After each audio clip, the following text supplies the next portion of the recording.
ہر کسی نے کوشش کرنی ہے، اور اسلام کو گھر سے شروع کریں۔ رب المشرقین و رب المغربین جو ذات تھی اللہ کی، اس کو بنا کے رکھ دیا جاہلوں نے رب المسجدین، کہ وہ مسجدوں کا رب ہے، بس اس کا کام مسجد میں ہے۔ اللہ کو وہ جو ریاست مدینہ رسول اللہ صلی اللہ علیہ وسلم نے بنائی تھی، وہاں ایسا نہیں تھا۔ وہاں معاشرے کے اندر، گلیوں بازاروں کے اندر جو تھا وہ اللہ کا نظام نافذ تھا۔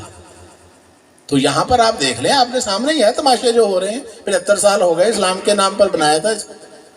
تو یہاں پر ہے کوئی فلاحی ریاست کا تصور؟ یہاں غریب کے لیے قانون اور ہے، امیر کے لیے اور ہے۔ آپ دفتروں کچہریوں، پاکستان میں آپ بغیر رشوت اور سفارش کے کوئی کام کر کے تو دکھائیں، ٹھیک ہے؟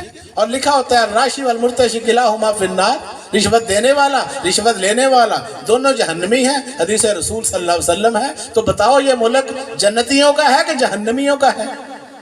یہ سوالیہ نشان ہے۔ اپنے آپ سے پوچھیں، ٹھنڈے دل کے ساتھ تنہائی میں بیٹھیں، سوچیں سمجھیں کہ ہم کہاں کھڑے ہیں۔ رسول پاک صلی اللہ علیہ وسلم ہم سے ناراض ہیں، کتنا ناراض ہیں؟ ہم نے ایک نہیں مانی، نہ اللہ کی چلتی ہے، نہ رسول کی چلتی ہے، نہ دفتروں میں، نہ عدالتوں میں، نہ کہیں پر بھی اداروں میں آپ چلے جائیں، کوئی پوچھتا ہے؟ آپ اللہ رسول کی بات کریں گے، اگلے آپ دانت نکال لیں گے آگے سے، ہنس کے کہیں گے جاؤ مسجد جا کے نماز پڑھو، کام کرانا تو پیسے لے آؤ۔ ایسے ہوتا ہے کہ نہیں؟ کیا وجہ؟ وجہ یہ ہے کہ ہم خود سر ہو گئے ہیں، ہٹ دھرم ہو گئے ہیں، اتنے ڈھیٹ ہو گئے ہیں کہ اللہ رسول تو مذاق بنا لیا ہم۔ قرآن حدیث کی یہاں نہیں چلتی، یہاں نفس اور شیطان کی حکومت ہے ہر طرف۔ تو یہ اولیاء کرام بزرگان دین یہی سمجھاتے ہیں، بتاتے ہیں کہ تم خود حسن کردار سے قرآن مجسم بن جا، تجھ کو ابلیس بھی دیکھے تو مسلمان ہو جائے۔ تو اپنا کردار ایسا بنا لے۔ یہ اولیاء کرام نے کیے نہیں لاکھوں کروڑوں مسلمان، وہ کو فوجیں لے کر آئے تھے، خواجہ معین الدین چشتی اجمیری کو توپے لائے تھے، وہاں مدینہ منورہ سے رسول پاک نے بھیجا تھا۔ اپنے کردار سے، اپنے اخلاقیات سے، آپ کی نگاہ کیمیا سے 99 لاکھ مسلمان اس زمانے میں جب آبادیاں نہیں تھی اتنی۔ یہ جو آج ہم اذانیں سن رہے ہیں، اللہ اکبر اللہ اکبر، اشہد ان لا الہ الا اللہ اشہد ان محمد رسول اللہ، حی علی الصلاۃ حی علی الفلاح، یہ کیا ہے؟ یہ فیضان اولیاء ہے۔ یہ کیا ہے؟ اولیاء کرام کی محنتوں کا نتیجہ ہے۔ ورنہ یہ جو ہزاروں مسجدیں ہیں، یہاں مندر ہوتے، بتوں کے سامنے، مورتیوں کے سامنے بیٹھے ہم ڈھولکیاں بجا کے بھجن گا رہے ہوتے۔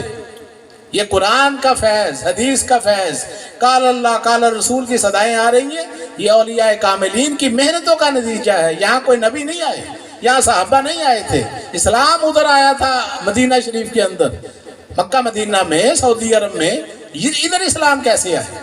تو یہاں اسلام آیا ہے بزرگان دین کی محنتوں سے، کاوشوں سے۔ یہ تاریخ بتاتی ہے، تاریخ ہندوستان سب کنٹیننٹ کی۔ تو اس کو بات کو سمجھ لیں، اولیاء کرام کا راستہ یہی راہ حق ہے، یہ سیدھا اللہ کی طرف جا رہا ہے، رسول اللہ صلی اللہ علیہ وسلم کے قدموں کی طرف جا رہا ہے۔ اسی پر چلتے رہیں، اور اتنی زیادہ باتیں، اتنے فلسفے، اتنی فیس بکیں، یوٹیوبیں دیکھ دیکھ کے پاگل ہو جائیں گے، دماغ حاصل کچھ نہیں ہوگا۔ اتنی انفارمیشن، اتنی معلومات لے کر کرنا کیا ہے اس دماغ کا؟ کتنا کس کے اندر ڈالنا ہے علم؟ صرف اب علم کی نہیں، اب عمل کی ضرورت ہے۔ کس کی؟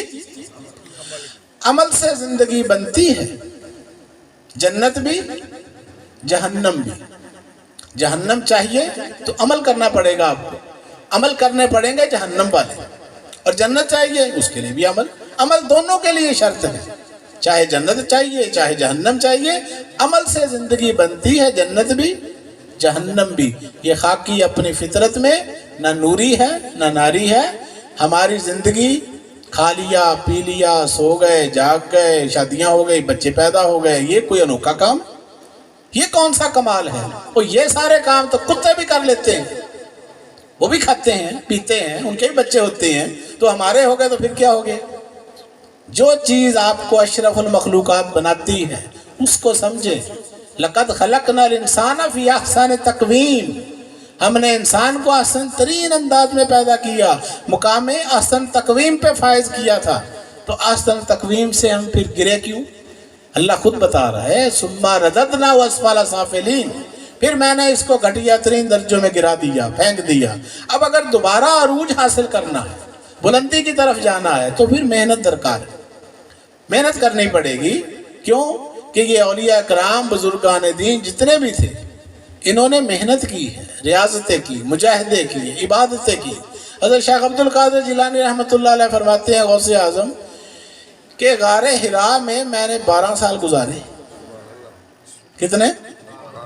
عام مسلمان تو وہاں 12 منٹ نہیں گزارتے، اندر جاتے ہیں اور بس وہ کہتے ہیں اچھا یہاں قرآن نازل ہوا تھا، چلو باہر، بس ہو گیا، دیکھ لی گارے۔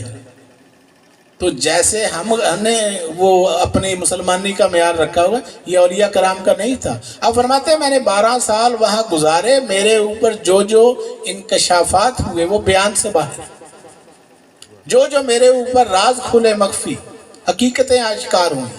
اب یہ الگ دنیا ہے، یہ سبجیکٹ اور ہے، روحانیت کی دنیا۔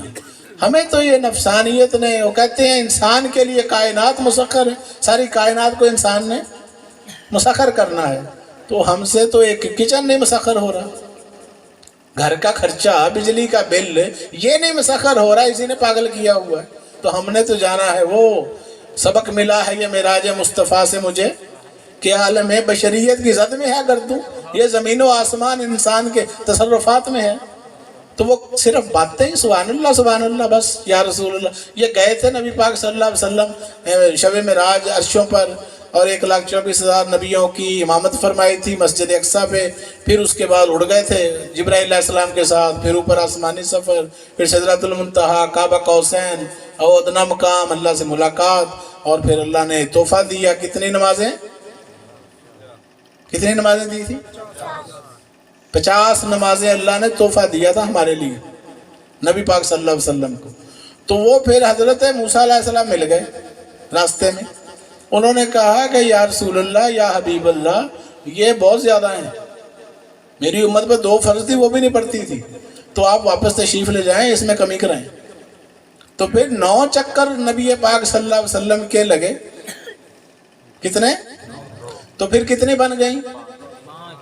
5، اور وہ بھی نہیں ہم پڑھتے۔ اگر ہوتی 50 تو کیا بنتا؟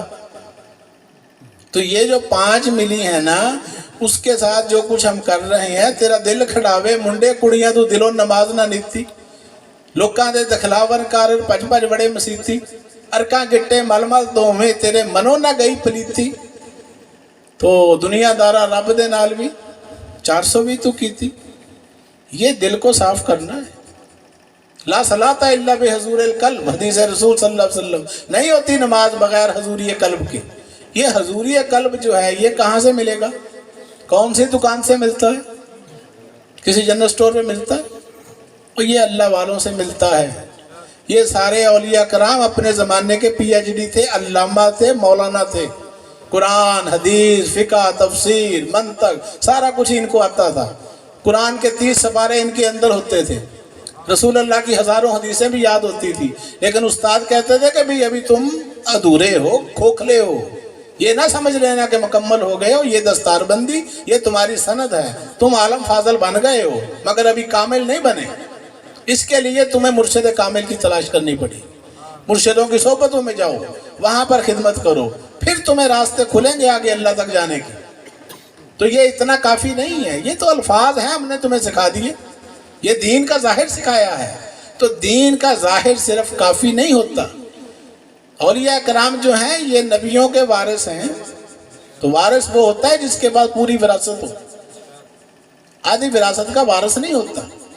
علماء ظاہر جو ہیں، رسول پاک صلی اللہ علیہ وسلم نے فرمایا نا کہ علماء جو ہیں، اہل علم جو ہیں، وہ نبیوں کے وارث ہیں۔ تو نبی کا وارث کون ہوتا ہے؟ جس کے بعد تھوڑا سا علم ہو، جس کے بعد ظاہر کا علم ہو؟ نہیں، ظاہر اور باطن دونوں کا جب تک نہ ہوگا وہ نبی کا وارث نہیں ہو سکتا۔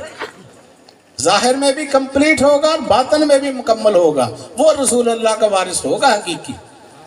تو ہمیں کوشش کرنی چاہیے، یہ اتنا بڑا مجمع ہے، اس کے اندر کوئی تو ہوگا جو اس راستے پہ چلنے کے لیے کسی کا دل تڑپ رہا ہوگا، کسی کے دل میں شوق ہوگا دیدار الہی کا، دیدار رسول کا۔ تو ہم نے یہ دیدار کب کرنا ہے؟ کس کس کے دل میں خواہش ہے رسول پاک کی دیدار کی، زیارت کی؟ سبحان اللہ، نعرہ تکبیر، نعرہ رسالت، نعرہ حیدری، ماشاءاللہ سارے ہاتھ کھڑے ہیں۔ تو بس آج عہد کر لیں یقین کے ساتھ، اور اس پر ہم نے حرکت شروع کرنی ہے تو برکت ہو جائے گی۔ اللہ فرماتا ہے تم میری طرف 1 قدم آؤ، میں تمہاری طرف 10 قدم آؤں گا۔ تم میری طرف چل کر آؤ، میں تمہاری طرف دوڑ کر آؤں گا۔ اللہ تو آنے کے لیے تیار کھڑا ہے۔ اللہ نے کوئی بہت دور سے نہیں آنا، نہ کسی ٹرین میں آنا ہے، نہ جہاز میں آنا ہے، نہ اس نے کوئی کار میں آنا ہے۔ اللہ پہلے ہی آپ کے پاس موجود ہے۔ ارشاد الہی ہے وَفِي أَنفُسِكُمْ أَفَلَا تُبْصِرُونَ، میں تمہارے اندر ہوں، تم مجھے دیکھتے کیوں نہیں؟ میں تمہارے اندر ہوں، تم مجھے دیکھتے کیوں نہیں؟ وَنَحْنُ أَقْرَبُ إِلَيْهِ مِنْ حَبْلِ الْوَرِيدِ، میں تمہاری شارک سے زیادہ قریب ہوں۔ مگر وہ تو قریب ہے، ہمیں شوق نہیں ہے دوستی کا۔ تو دوستی پیدا کرنے کے لیے خواہشات کی قربانی دیں، آہستہ آہستہ آہستہ آہستہ۔ حضور ملنگی بابا سرکار ارشاد فرماتے تھے کہ کوشش کیا کرو تھوڑا تھوڑا کرنے کی، تو قبول کرنا اللہ کا کام ہے۔ کوئی نہ کوئی نیک کام کرتے رہا کرو، کوشش جاری رکھو، نقل کرتے رہو، ایک وقت آئے گا وہ اصل بن جائے گی۔ سبحان اللہ۔ حضور کی نقلیں کرنی ہے نا، یہ نقلوں کو کہتے ہیں سنت رسول، جو جیسے انہوں نے کیا ویسے ہی کرتے جاؤ۔ کرتے کرتے پہلے عادت بنتی ہے، پھر عبادت بن جاتی ہے۔ اللہ تعالی ہم سب کو عمل کی توفیق عطا فرمائے۔ آپ لوگوں نے میری باتوں کو سنا، آپ کا بہت بہت شکریہ۔ تو بس اس پیغام کو آپ نے خود بھی سمجھنا ہے، دوسروں کو بھی بتانا ہے۔ الملنگیہ چینل جو ہے یوٹیوب پر، اس پر بھی ورکنگ ہو رہی ہے، اس کو دیکھا کریں، شیئر کیا کریں۔ فیس بک کے اوپر بھی جو ہے بہت کچھ جو ہے وہ اپلوڈ ہوتا رہتا ہے۔ آج کا دور جو ہے یہ اب خاموش رہنے کا دور نہیں ہے۔ جب جھوٹے لوگ نہیں چپ رہ رہے، بولی چلے جا رہے ہیں، تو سچے کیوں چپ رہے ہیں؟ سچوں کو بھی چاہیے گلوں میں ڈھول ڈال لیں، شمشیر حق پکڑ لیں، حق بات بیان کریں، تو غلط کو غلط کہیں، سچ کو سچ کہیں، تو آپ خدا کے نمائندے بن جائیں گے۔ یہ مشن محمدیہ ہم سب نے مل کر پھیلانا ہے، آپ سب اس کا حصہ ہیں۔ اللہ تعالیٰ سب کو کامیاب و کامران عطا فرمائے۔ رات کے اس پہر اللہ رسول کی محبت میں، اولیاء کرام کی محبت میں یہاں بیٹھنا، اس محفل میں، یہ خوش نصیبوں کا کام۔ بد نصیب ان محفلوں میں نہیں آ سکتے۔ اللہ تعالیٰ آپ کا ذکر، آپ کی تعریف ملائکہ کے جھرمٹ میں بیٹھ کے کر رہے ہیں۔ کہاں؟ ملائکہ کے فرشتوں کے جھرمٹ میں۔ تو اس پر یقین رکھیں گے تو یہ جو یقین نہیں رکھتا وہ اسلام سے خارج ہے۔ بے شمار حدیثیں ہیں، بے شمار حوالے ہیں۔ تو یہ بات ذہن میں رکھ لیں کہ یہ جو محافل ہوتی ہیں، حضور نے فرمایا صحابہ کو کہ تم جنت کے باغوں میں سے کچھ کھا پی لیا کرو۔ کیوں حافظ صاحب ایسے؟ صحابہ نے عرض کی یا رسول اللہ جنت کے باغوں میں سے کون سے باغ؟ کو پھل فروٹ میوے کھا لیا کرو۔ حضور نے فرمایا یہ جو علم کی محفلیں ہیں، یہ جو اللہ کے ذکر کی محفلیں ہیں، اس میں بیٹھا کرو، یہ جنت کے باغ ہی ہیں۔ تو اللہ تعالیٰ سب کو ادب اور محبت عطا فرمائے۔ وما علینا الا البلاغ۔